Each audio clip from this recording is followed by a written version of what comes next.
जय हिंद साथियों, एक बार फिर से आप सभी प्यारे साथियों का बहुत बहुत स्वागत है बीए सेमेस्टर वाला में। दोस्तों, क्लास स्किप करने से पहले जो मैं बता रहा हूँ उसे ध्यान से सुन लीजिए। ये जो पेपर है आपका बीए 6 सेमेस्टर जियोग्राफी का पेपर है, जियोग्राफी ऑफ इंडिया, ये पेपर का नाम है। ये जो पेपर हुआ है 2023-24 का पेपर है, ध्यान रखेंगे। ठीक है, ये जो पेपर है राजा महेंद्र प्रताप सिंह स्टेट यूनिवर्सिटी का पेपर है, हाल ही में एग्जाम हुआ है। ठीक है दोस्तों, देखिए, यदि आप भारत के किसी भी यूनिवर्सिटी से हैं तो आप इस क्लास को अटेंड कर सकते हैं, यदि आपके पेपर का नाम जियोग्राफी ऑफ इंडिया है तो। ठीक है, चलिए। अच्छा, इसमें मैं आपको कुछ विश्वविद्यालय बता दे रहा हूँ जहाँ पर आपके ऑब्जेक्टिव टाइप क्वेश्चन हो रहा है। जैसे हो गया, देखिए, दीनदयाल उपाध्याय गोरखपुर विश्वविद्यालय है, सिद्धार्थ यूनिवर्सिटी है, महात्मा गांधी काशी विद्यापीठ है, कानपुर विश्वविद्यालय है, छत्रपति साहू जी महाराज। ठीक है, तो कई सारे यूनिवर्सिटी ऑब्जेक्टिव टाइप प्रश्न करा रहे हैं, तो उनके लिए ये जो पेपर है काफ़ी शानदार है, काफ़ी महत्वपूर्ण है। ठीक है, इसी तरह से आपके एग्ज़ाम में प्रश्न आएंगे और याद रखिएगा, ये जो पेपर है इस पेपर से भी कई प्रश्न आपके एग्ज़ाम में आएंगे, तो ध्यान से देखिएगा, पेपर पूरा देखिएगा। और आपसे रिक्वेस्ट है, देखिए, 80% छात्र छात्रा ऐसे हैं जो डेली क्लास करते हैं लेकिन सब्सक्राइब नहीं करते हैं। प्लीज़ सब्सक्राइब करके मुझे सपोर्ट करें। ठीक है, और इस पेपर को शेयर ज़रूर कर दीजिएगा। ठीक है, आपसे रिक्वेस्ट है और आपकी ये जिम्मेदारी भी है। ठीक है, अच्छा, ये जो पेपर है साथियों, इसमें 75 क्वेश्चन पूछे गए थे, जिसमें 65 प्रश्न आपको करने थे 2 घंटे में। 2 घंटे का पेपर हुआ है यहाँ पे। ठीक है, ध्यान रखेंगे।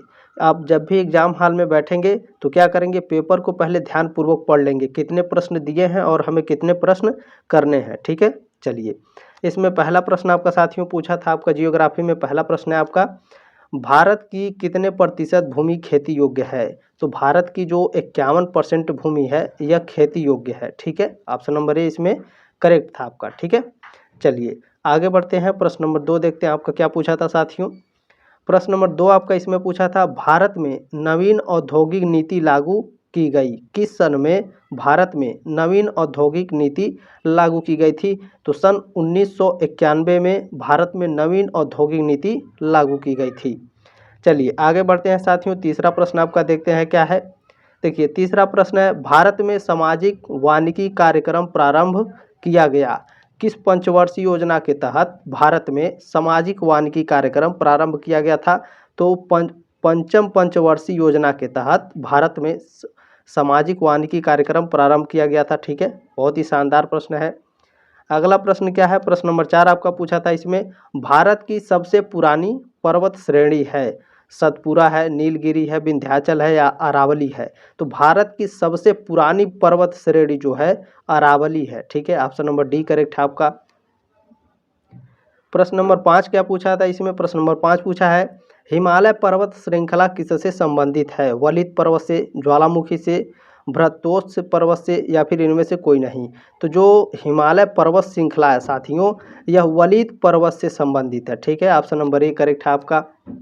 चलिए प्रश्न नंबर 6 देखेंगे आपका क्या पूछा है, मैकमोहन सीमा रेखा किसके बीच है। भारत नेपाल के बीच, भारत चीन के बीच या फिर भारत भूटान के बीच या भारत म्यांमार के बीच। तो मैकमोहन रेखा जो है साथियों, यह भारत चीन के बीच है। ऑप्शन नंबर बी करेक्ट है आपका। चलिए प्रश्न नंबर 7 देखेंगे आपको क्या पूछा है, क्षेत्रफल के आधार पर सबसे छोटा राज्य कौन सा है। देखिए, अगर पूछेगा कि क्षेत्रफल के आधार पर भारत का सबसे छोटा राज्य, तो ध्यान रखेंगे गोवा है। ठीक है, ऑप्शन नंबर ए करेक्ट है आपका। चलिए 8 नंबर प्रश्न देखेंगे आपको क्या है, काल बैसाखी निम्न में से किस राज्य से संबंधित है। तो काल बैसाखी पश्चिमी बंगाल से संबंधित है। ठीक है, ऑप्शन नंबर सी करेक्ट है आपका। चलिए 9 नंबर प्रश्न देखेंगे आपको क्या पूछा है, भारत की जनगणना 2011 के अनुसार सर्वाधिक जनसंख्या वाले 4 राज्यों का सही अवरोही क्रम क्या है। तो सही अवरोही क्रम है, पूछा क्या है, भारत की 2011 में जनगणना हुई थी, उसके अनुसार सर्वाधिक जनसंख्या वाले 4 राज्य। तो सबसे पहले हमारा उत्तर प्रदेश है। ठीक है, उसके बाद महाराष्ट्र है, बिहार, उसके बाद पश्चिम बंगाल है। ठीक है, ऑप्शन नंबर बी इसमें करेक्ट है आपका। चलिए 10 नंबर प्रश्न देखेंगे क्या है, प्रश्न नंबर 10 आपका इसमें पूछा था, 2011 की भारत की जनगणना के अनुसार निम्न राज्यों में से किसमें सबसे कम लिंगानुपात है। तो सबसे कम लिंगानुपात पंजाब में है। ठीक है, ऑप्शन नंबर बी करेक्ट है। अभी मैंने हाल ही में क्लास कराया था, तो ये सभी प्रश्न आपके आए हुए हैं। ठीक है, तो ध्यान से पढ़ा करिए आप लोग क्लास को। चलिए 11वां प्रश्न देखेंगे आपको क्या है, निम्न में से किसको भारत में हरित क्रांति का जनक कहा जाता है? भारत में हरित क्रांति का जनक कौन है भैया? तो एम.एस. स्वामीनाथन भारत में हरित क्रांति के जनक है। ऑप्शन नंबर बी करेक्ट है आपका। चले आगे बढ़ते हैं। 12 नंबर प्रश्न देखेंगे क्या है।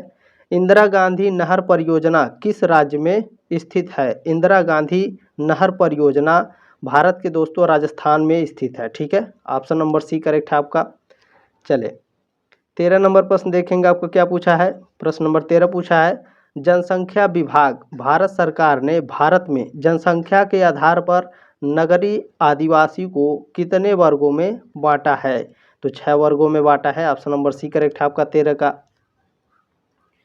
चलिए आगे बढ़ते हैं। 14 नंबर प्रश्न आपका पूछा इसमें, भारत में नगरीकरण से उत्पन्न समस्या है। भारत में नगरीकरण से उत्पन्न समस्याएं मलिन बस्तियां हैं यानी गंदी, ठीक है, पर्यावरण प्रदूषण है, बेरोजगारी है, ठीक है, ये सभी क्या है, ये सभी भारत में नगरीकरण से उत्पन्न समस्याएं हैं। चलिए आगे बढ़ते हैं। प्रश्न नंबर 15 क्या पूछा है, निम्न में से कौन सा बंदरगाह पूर्वी तट पर स्थित नहीं है? देखिए निगेटिव प्रश्न पूछा है साथियों। तो देखिए पारादीप, विशाखापट्टनम और तूतीकोरिन ये सभी क्या है, ये जो बंदरगाह है पूर्वी तट पर स्थित है। जो कोच्चि है यह पूर्वी तट पर स्थित नहीं है। ठीक है, चलिए ध्यान रखेंगे। ऑप्शन नंबर सी करेक्ट है आपका। चलिए 16 नंबर प्रश्न देखेंगे क्या है, भारत में प्रयुक्त कुल जल का सर्वाधिक भाग निम्नलिखित सेक्टरों में से किस सेक्टर में प्रयुक्त किया जाता है? तो सिंचाई में सबसे ज़्यादा पानी का उपयोग होता है। ठीक है, ऑप्शन नंबर सी करेक्ट है आपका। चलिए प्रश्न नंबर 17 क्या है। प्रश्न नंबर 17 पूछा आपका, निम्नलिखित में से कौन सी नदी भारतीय प्रायद्वीप को मालवा तथा दक्कन पठार में विभक्त करती है? तो जो नर्मदा नदी है साथियों, यह भारतीय प्रायद्वीप जो मालवा है और दक्कन का पठार है इसको अलग करती है। ठीक है, नर्मदा नदी। चलें 18 नंबर प्रश्न आपका क्या पूछा है, निम्न में से कौन सा नदी अपवाह तंत्र प्रायद्वीपीय भारत का सबसे बड़ा अपवाह तंत्र है? तो गोदावरी नदी है। ऑप्शन नंबर ए करेक्ट है आपका। प्रश्न नंबर 19 क्या है, भारत में तीव्र जनसंख्या वृद्धि का प्रमुख कारण है, यानी तेजी से भारत में जनसंख्या बढ़ने का प्रमुख कारण क्या है? तो प्रमुख कारण है उच्च जन्म दर तथा, ठीक है, घटती मृत्यु दर। ठीक है, ऑप्शन नंबर डी करेक्ट है आपका। चलें अगला प्रश्न देखेंगे। 20 नंबर प्रश्न क्या पूछा है आपका, निम्नलिखित में से कौन सी प्रवास धारा भारत में अधिकतम प्रवास का अनुभव करती है? तो जो ग्रामीण से नगरी होती है प्रवास धारा, यह अधिकतम प्रवास का अनुभव करती है। ऑप्शन नंबर बी करेक्ट है आपका 20 का। प्रश्न नंबर 21 क्या पूछा है आपका, जनगणना 2011 के अनुसार भारत के कौन से राज्य में जनसंख्या का निम्नतम घनत्व दर्ज किया गया है? तो देखिए जिन्होंने पेपर भेजा है वो ऑप्शन नंबर डी वाला सही से नहीं भेजा है फ़ोटो खींचकर। ठीक है, अरुणाचल प्रदेश है, ध्यान रखेंगे। ठीक है, अरुणाचल प्रदेश है। चलिए ध्यान रखेंगे। प्रश्न नंबर 22 क्या है आपका, गंगा के मैदानों में नए निक्षेपों के जमाव को कहते हैं। गंगा के मैदानों में जो नए निक्षेप के जमाव होते हैं साथियों, इसे खादर कहा जाता है। ऑप्शन नंबर सी करेक्ट है आपका। प्रश्न नंबर 23 क्या है, ICAR के अनुसार भारत में कितने प्रकार की मिट्टी पाई जाती है? तो 8 प्रकार की मिट्टी पाई जाती है ICAR के अनुसार। चलिए अगला प्रश्न देखेंगे। 24 नंबर प्रश्न क्या है, जनसंख्या आकार की दृष्टि से भारत का सबसे बड़ा अस्लम बस्ती है?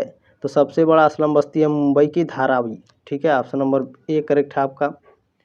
प्रश्न नंबर 25 क्या है, कौन सा वर्षा जननांकी विभाजन के लिए जाना जाता है? तो जो 1921 वर्ष है आपका, यह जननांकी विभाजन के लिए जाना जाता है। अगला प्रश्न देखेंगे क्या है। प्रश्न नंबर 26 है, निम्नलिखित में से कौन सा भारत का सबसे बड़ा मेट्रोपॉलिटन प्रदेश है? तो भारत का सबसे बड़ा मेट्रोपॉलिटन प्रदेश दिल्ली है। ऑप्शन नंबर बी करेक्ट है आपका। प्रश्न नंबर 27 इसमें पूछा है, जनसंख्या वितरण को प्रभावित करने वाला सर्वाधिक महत्वपूर्ण भौतिक कारक है? तो कौन है भैया, जलवायु क्या है? जलवायु है। ठीक है, जलवायु क्या है, जनसंख्या वितरण को प्रभावित करने वाला सबसे महत्वपूर्ण कारक है।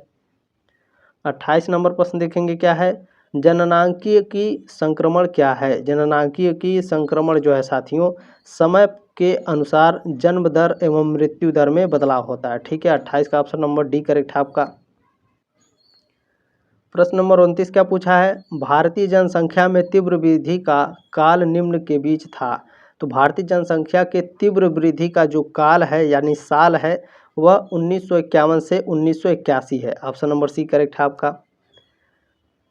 प्रश्न नंबर 30 क्या है, भारत में हरित क्रांति संबंधित है। भारत में जो हरित क्रांति है यह किससे संबंधित है, खाद्यान्नों की उच्च उत्पादक किस्मों से। ठीक है, ऑप्शन नंबर सी करेक्ट है आपका।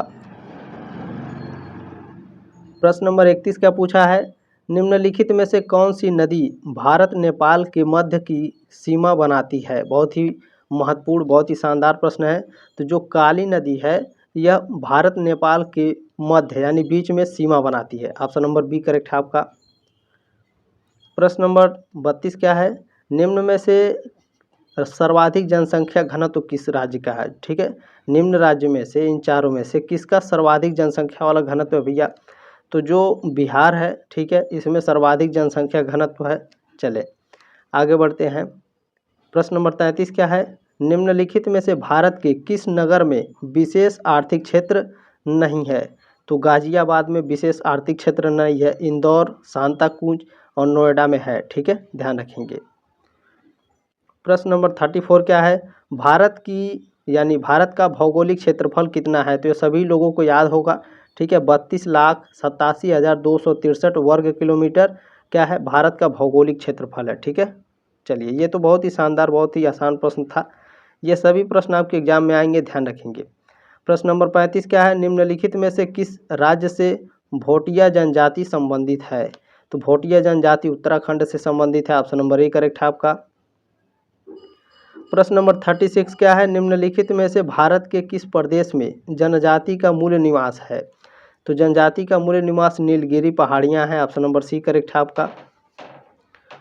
प्रश्न नंबर 37 क्या है, निम्नलिखित में से किस औद्योगिक प्रदेश भारत का रूर कहा जाता है। ठीक है, यहाँ को रहेगा, निम्नलिखित में से किस औद्योगिक प्रदेश को भारत का रूर कहा जाता है। तो छोटा नागपुर औद्योगिक प्रदेश को भारत का रूर कहा जाता है। ऑप्शन नंबर सी करेक्ट है आपका 37 का। चलिए प्रश्न नंबर 38 क्या है साथियों, बहुत ही शानदार प्रश्न है, भारत का पूर्वी देशांतर कितने देशांतर तक है। ठीक है, सॉरी, भारत का पूर्वी विस्तार है, भारत का पूर्वी विस्तार कितने देशांतर तक है।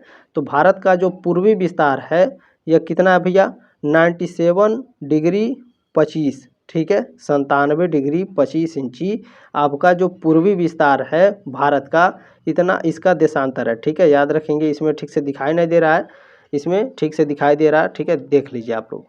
चले आगे बढ़ते हैं, अगला प्रश्न देखते हैं क्या है।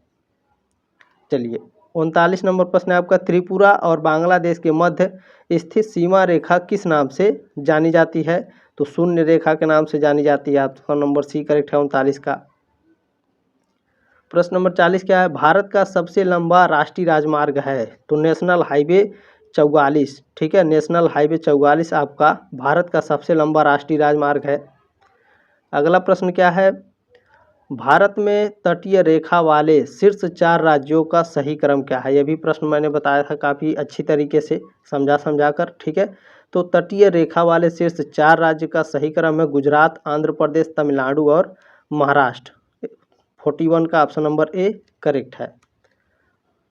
चलिए प्रश्न नंबर 42 क्या है, निम्न राज्यों में से कौन सा राज्य प्राकृतिक उत्पाद में अग्रणी है। तो जो केरल है यह प्राकृतिक उत्पाद में अग्रणी है। ऑप्शन नंबर डी करेक्ट है आपका।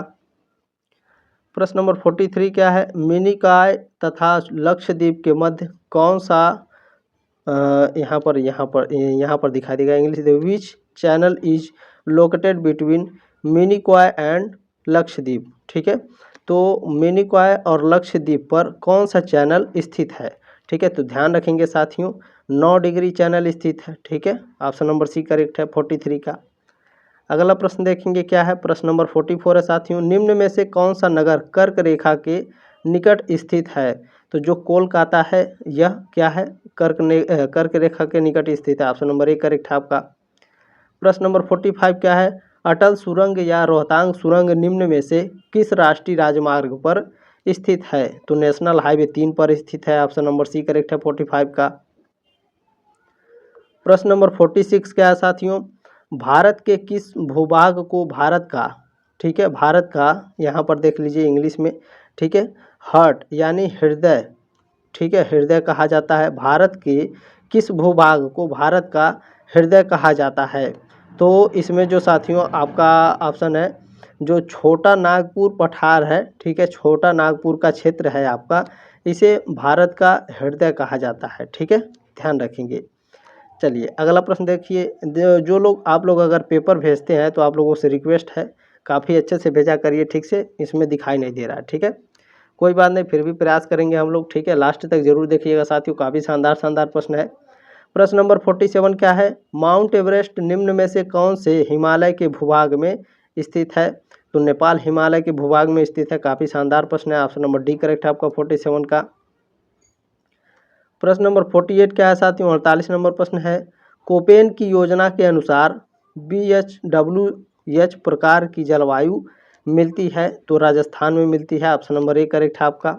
जब मैं क्लास कराऊंगा तो इसे आपको समझा दूंगा, ठीक है, BHWH। चलिए अभी आप लोगों के कॉलेज में एग्ज़ाम नहीं हुआ है, जल्दी शुरू हो जाएंगे, ठीक है, उसके पहले मैं आपको अच्छी तरह से बता दूंगा, ठीक है।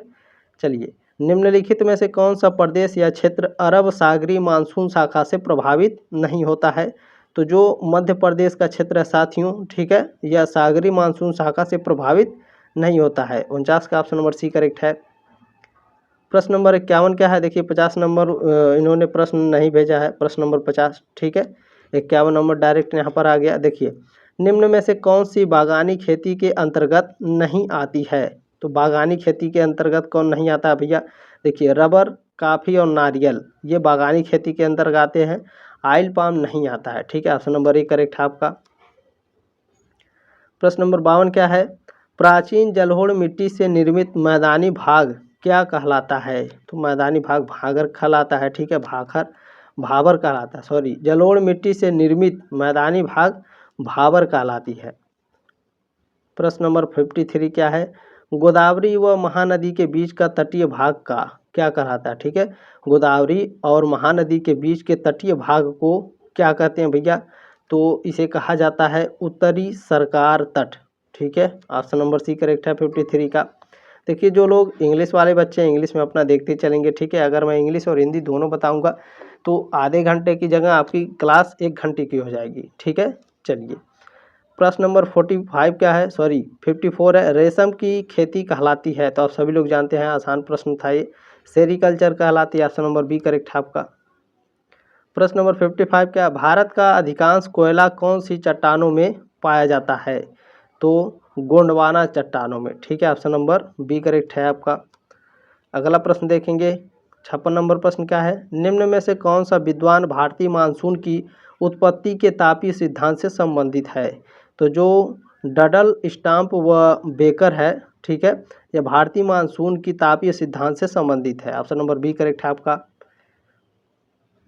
प्रश्न नंबर 57 है, सलाल परियोजना किस नदी पर निर्मित है? बहुत ही शानदार प्रश्न है, चिनाब नदी पर है भैया, ठीक है, ऑप्शन नंबर बी करेक्ट है।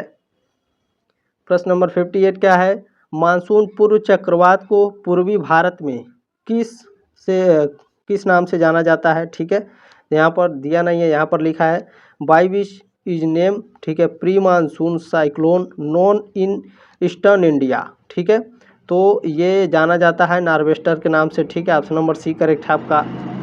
चले, प्रश्न नंबर 59 है साथियों, भारत में सर्वाधिक वर्षा वाला स्थान मासिन राम किस पहाड़ी क्षेत्र में स्थित है? तो यह खासी पहाड़ी में स्थित है, ऑप्शन नंबर बी करेक्ट है।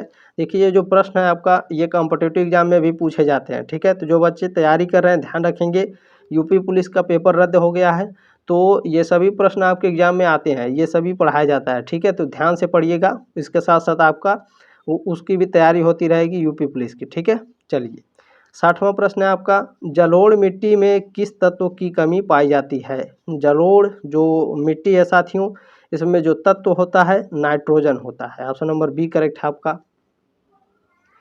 प्रश्न नंबर 61 क्या है? उष्ण कटिबंधीय सदाबहार वनस्पति निम्न में किस क्षेत्र में पाई जाती है?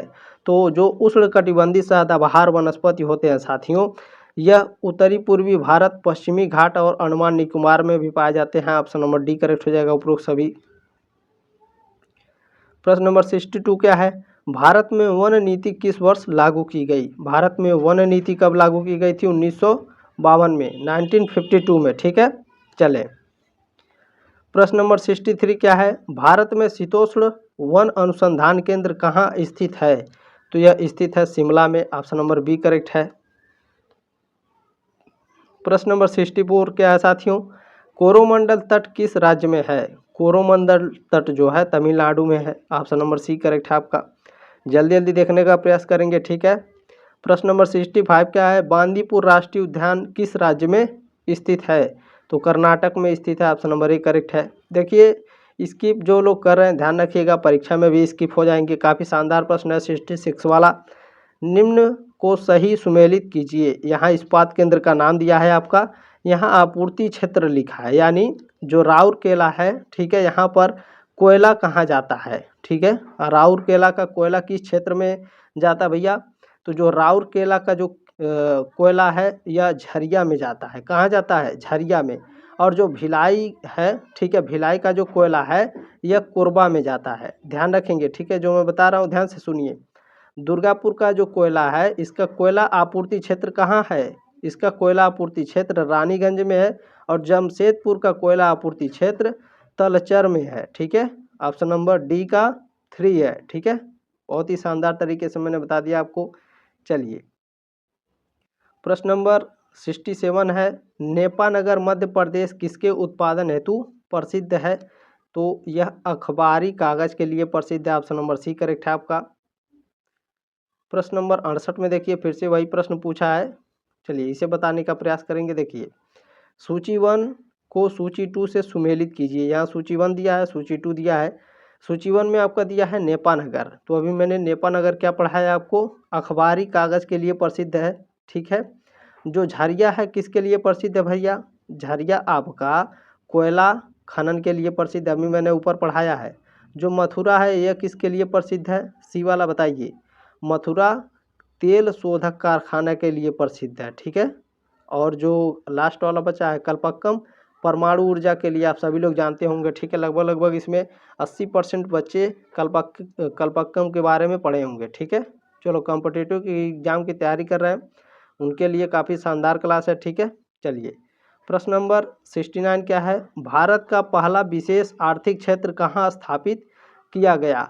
तो यह कांडला गुजरात में स्थापित किया गया। ठीक है, ऑप्शन नंबर बी करेक्ट है। देखिए, मैं फिर से आपको बता रहा हूँ, जो लोग एग्जाम हॉल में बैठेंगे अपना प्रश्न पत्र पढ़ लेंगे भैया कि हमको कितने प्रश्न हैं इसमें और कितने उत्तर देने हैं। 70 में 75 प्रश्न पूछा रहेगा, उसमें आपको 65 प्रश्न करने रहेंगे। तो एक बार प्रश्न पत्र जरूर पढ़ेंगे। ठीक है, चलिए, प्रश्न नंबर 70 क्या है? निम्न में से कौन सी भाषा द्रविड़ परिवार की नहीं है?